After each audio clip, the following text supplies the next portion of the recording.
me, what is an entrepreneur to you? You know, I think somebody that is probably somewhat of a generalist, even though they may have specific strengths in certain areas, technical, business, or wherever.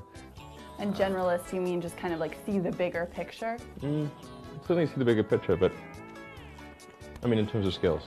I actually think most people can be a generalist, but being a generalist means doing some things that you don't necessarily like doing. I don't like doing things that I don't like doing. Right. SpaceX do. SpaceX, we design and manufacture rockets and spacecraft. So are you working with NASA, or you're kind of replacing NASA? No, NASA is our biggest customer. And what made you want to start this kind of a company? Well, when I was in college, there were 3 areas that I thought would most affect the future of humanity. That was the internet. You were right about that. Yeah. Originally I applied to Netscape. They didn't respond to me, so I had to start a company. Bet you're sorry now, Netscape.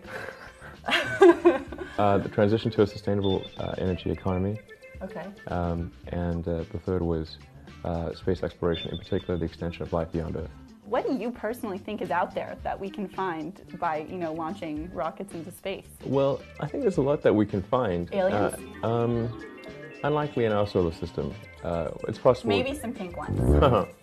Well, Mars is red. It's pinkish. Yeah, I think it's not a question of necessarily finding things, although I do think that finding things is important. But it's really it's making life multiplanetary. Like getting a summer home on Saturn or something, kind of thing.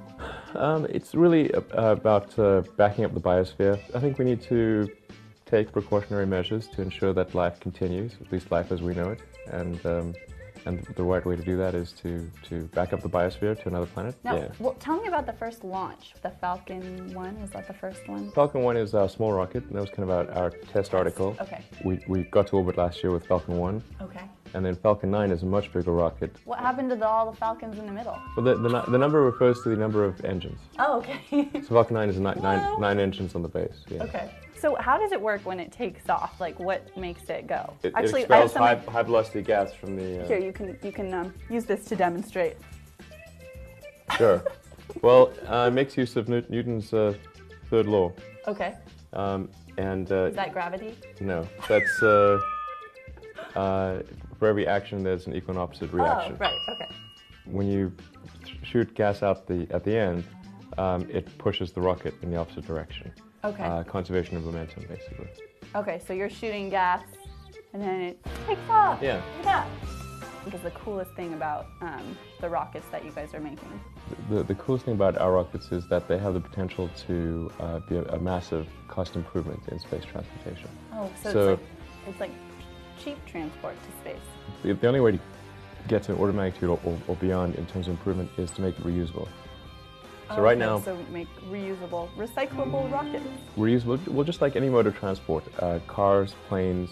You reuse all the parts and the... No, you do multiple trips, right? Oh, you don't have to buy a car for a single trip. Oh, right.